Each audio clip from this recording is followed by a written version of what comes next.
Okay, so you're asking what would I do differently if I had to start dog training all over again after having worked with over 1,000 dogs plus at this point? Break. And that's a great question. I grew up here in this small town, and before I was born, my mom was breeding purebred AKC Labrador Retrievers. And so I've had dogs in my life since before I was born, but that doesn't mean I know how to train them, right? So when I was 8 years old, I got my first dog that was my responsibility. And his name was Midnight. He was a black lab, and he was just a super loyal, loving dog, like most dogs are, but he was not trained. So he would jump on people, he would not come when you call him, he would get into fights. One thing that really stood out to me about having this dog and being a young kid and growing up is the fact that he just gave me unconditional love. And so I went through relationship breakups. My parents got divorced. I broke my back snowboarding and had to lay on the flat floor for a couple months. And Midnight was there with me through it all. And when he passed away, I was reflecting on his life and I felt a little guilty. Like I could have done more for him. Like he did a lot for me, but I didn't really take him on a lot of adventures because I couldn't trust him. I made a commitment to myself that if I was going to get another dog, I was going to train him really well. And I was going to learn how to do that. And so it took a few years, but we eventually got one of Midnight's great-great-grandsons, and his name was Chief. And I trained Chief to shed hunt, I trained him to duck hunt, and I trained him for all obedience off leash. I could pretty much take him anywhere and have him off leash. And people just naturally started asking me, hey, could you help me with my dog? Hey, how did you get Chief to do that? Hey, could I buy Chief from you? And that went on for several years. And then I was at a point where I didn't have a job, and my mom's dog had a litter of puppies. And so I asked all the buyers, would you be interested in me training your puppy for you? And 4 of them threw me a bone and said yes. And those were the first 4 dogs of my dog training career. And since then, everything has just started to snowball. And it's been a referral-based business. And so all my clients are here locally. But as I grew more online, I had clients fly in from out of state.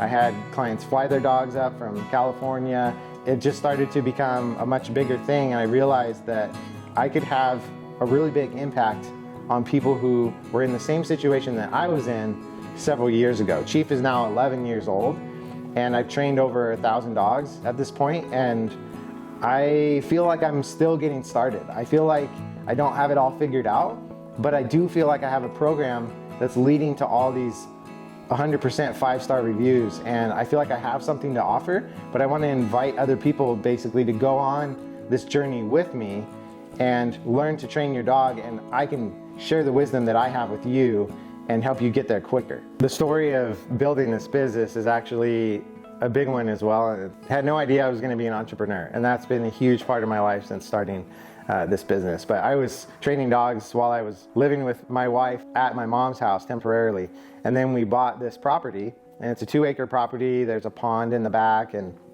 there was this little 950 square foot horse shed that was out in the front. And it had a dirt floor. It only had walls on 2 of the sides. It was like a wall over here and then half walls there. And they had horse stalls in here, and the posts were all rotted.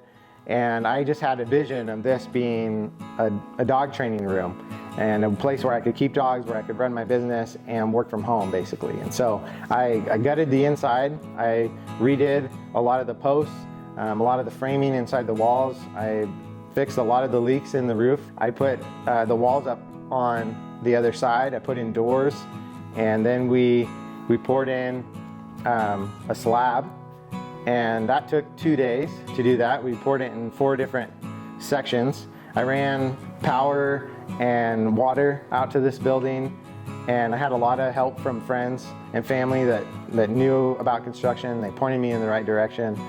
They came and helped me. That was amazing. And then there was a big walk-in cooler that was being torn down, and I was able to get a hold of that material and use it for my insulation as well as my walls and the ceiling in here. And so that's why it has this metal look to it is because this used to be a walk-in cooler, and it actually is really well insulated. So the dogs stay super warm in the winter and they stay super cool in the summer, and it's been fantastic. And I've been able to operate out of this room and on this property and build some fencing, and it has just been me doing what I can with what I have. And it's been an incredible journey. It's been a lot of hard work, a lot of blood, sweat, and tears have happened in this building, and so it means a lot to me, and the dogs mean a lot to me, and I put a lot of my life into making this a success. So the original question was, what would I do differently if I had to start all over again? And the biggest thing that I would do is I would have learned more and studied more from others who have gone before me. I worked for some other trainers, and I've learned a ton online and reading books, but I think I would have spent even more time traveling, going to see other trainers, doing some more workshops to get the ball rolling and headed in the right direction. But then eventually you need to get in the arena, right? You got to get your hands on some dogs. You got to start working and learning through experience. And so what I want to do now is I want to help you with your dog and go from an untrained dog or maybe a slightly trained dog to a trusted, loyal companion. I want you to have a relationship with your dog that is mutual trust, where you're working together in harmony. And so if that sounds like something that you're interested in, is hearing my step-by-step approach, then I would encourage you to follow along, follow my content, check out my community, and last but not least, tell your dog I say hi.